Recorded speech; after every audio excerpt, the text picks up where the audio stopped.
Welcome! In front of me I have MIBRO Watch Lite 2 and I'm gonna show you how to adjust the screen brightness on this watch.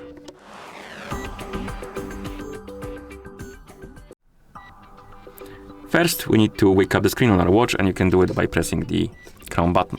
Once you wake up the screen, you should see the current watch face, the home screen, and you can swipe down from the top of the screen to open the quick panel. On this panel you should see a bunch of icons, and this one right here, the circle with like one side filled in and the other one not, is the brightness icon, and we can tap on this icon to open the brightness menu, and here you can adjust the screen brightness by swiping on the screen.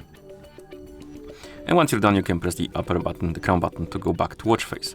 You can also adjust the screen brightness by swiping up, by pressing the crown button to open the menu. Then you can tap on the settings icon, then tap on display, and then tap on brightness.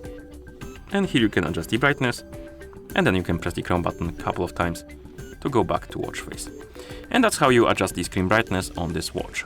Thank you for watching. If you found this video helpful, please consider subscribing to our channel and leaving the like on the video.